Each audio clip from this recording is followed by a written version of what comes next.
Pearl Davis has racked up a legion of online followers and plenty of breathless newspaper coverage by sharing her incendiary views on modern feminism. The New York Post called her the female Andrew Tate. So is she tapped into genuine female pushback to the excesses of wokery, or is she just an attention seeker? We'll find out in a moment. But first, let's take a look at the clip that sent her viral.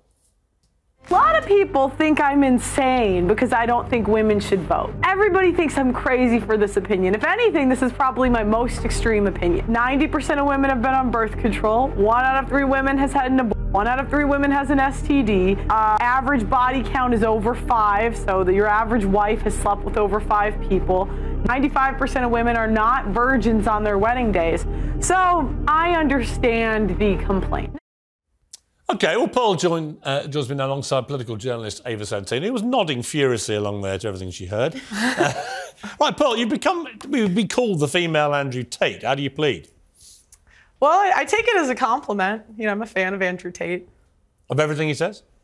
It depends what we're talking about. But overall, I think he's got a good message. I think he's good for young men. OK, look, you're talking about women predominantly, which is why you've got this big following. And your view is that modern feminism is deeply flawed. I would argue a lot of your proposals, like taking the vote away from women, are deeply regressive. Why would you want to remove, just from yourself, the right to vote? Well, what happened was I had the same view, right? Back when I started, I was like, why? I found out that only 5% of women wanted the right to vote.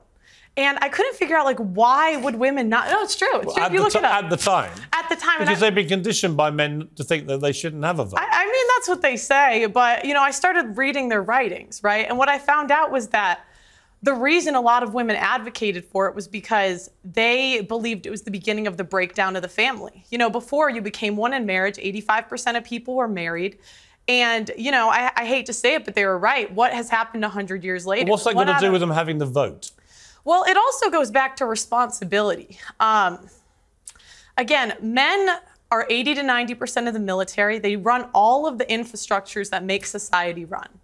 So I just think if we want an equal say in society, then be equal. Do 50% of the hard jobs. Be 50% of the military. In the U.S., they're fined $250,000 if they don't join selective service, which is essentially the draft. OK, but specifically on the vote, what would having the right to vote have to do with family cohesion, for example? Well, because again, before you weren't trying to divide a family. It was one family unit. You had one vote for the family.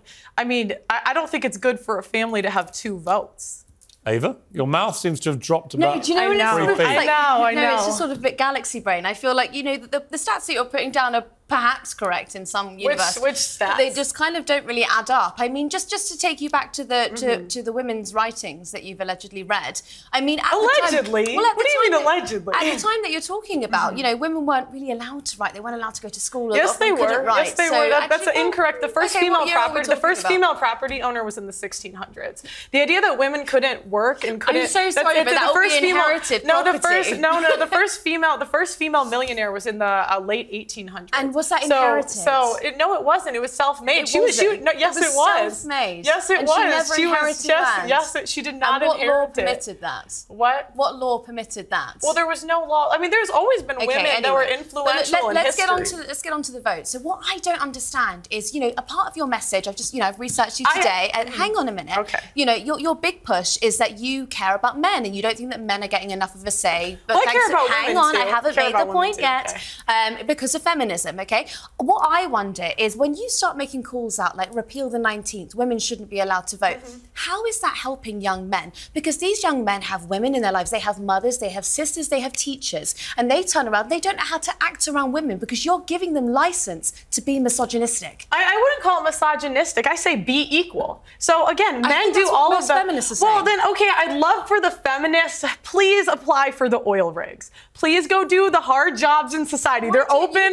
They're hiring because I don't equate for. I don't think men or women are equal until we do the equal work. So no, listen. Go apply to be on the oil rigs. Go be a plumber. Go be an electrician. Go be on the front lines of the military, and then we should have equal rights. But until feminists are willing to do that, I don't believe we should have the freedom without the responsibility. Okay, well, I don't think that I'm physically built for that. You might be, but I'm absolutely That's not. a bit... No, but you said you were Wow. You said you were a volleyball player, and so you've got more strength than I do. I don't think but that I don't have more strength. I don't have more strength than the average man. I'm not going to take your right away to do it. I don't have more strength than the average man, but again, it goes back to go be a plumber. You want to be equal, go be equal. But you want divorce to be made illegal. Yes. Why? Yes, because I don't think what we have today is really marriage. What is marriage? It's for better or for worse, for richer or for poorer, in sickness and in health, till death do us part. That's what marriage is supposed to be. But feminists have ruined marriage for the people that actually believe in marriage. How? When there's a 50% divorce rate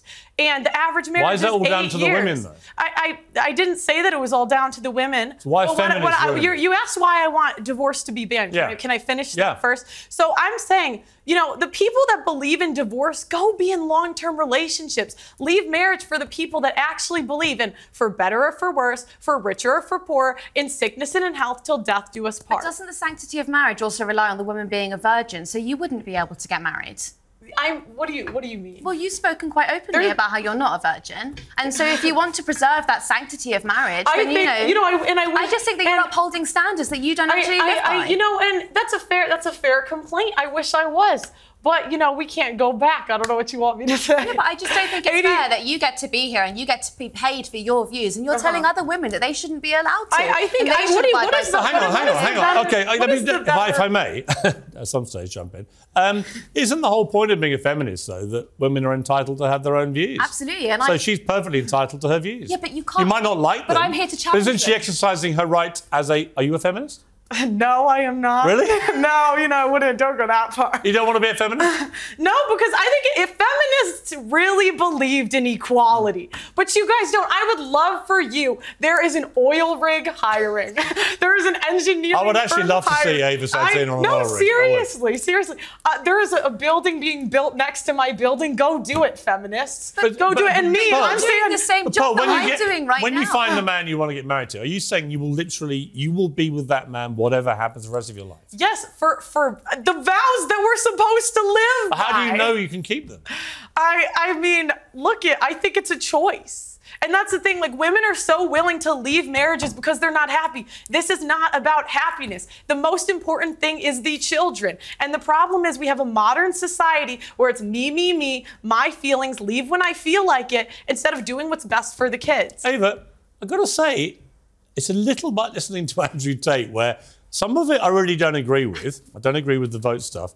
When I hear things like that, I think there'll be a lot of people, especially older generation women perhaps, who think, you know what, she's got a point. Well, I mean, I believe in agency, so I think that if a woman is going to look after her children in divorce, that's absolutely fine. I also believe in your right to speak your mind about it. What I don't understand... I'd like to say, even before the 1920s, do you know what I mean? Women could speak openly. This idea that, women couldn't talk the last 500 years. There have been women throughout history... the American state education system has failed before, and it's failing now. There have been women throughout history that have read, written, and been very influential in society. Okay. So this idea women could never do it. Do you know what I don't understand though is when it gets spiteful, okay? Because you put down a few arguments that I think are perfectly, they're kind of evangelical and they're Christian, but those are your right to say it. What I don't understand is when it kind of seeps into this sort of, you call women fat, you say that they shouldn't have abortions, you say that they have STDs.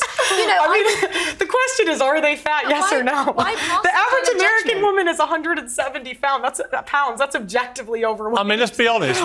We now celebrate morbid obesity as some kind of body positive thing, and it is complete nonsense. So actually, on that point again, there's a bit of truth in that. And this is the problem. How have we come to celebrate morbid obesity as body positive? It's nonsense. We're not talking about morbid obese. I was actually watching your podcast earlier, and you spoke to someone who was, I would say, probably a size 12, and you called her fat, obese, and a divorcee. She was fat, obese, and a divorcee. I mean, I don't know what to say. This is the thing, women, we don't want to live in reality. We don't want to say things that are true. Was she fat? Yes. Was she a divorcee? Yes. These things are just objective facts. Okay, I'm going to have to objectively... And she insulted me first. They always do. I'm going to have to objectively end the debate, but it was an interesting conversation. I think we should get you two back together as a matter of urgency. Thank you very much, Pearl. Thank you, Ava.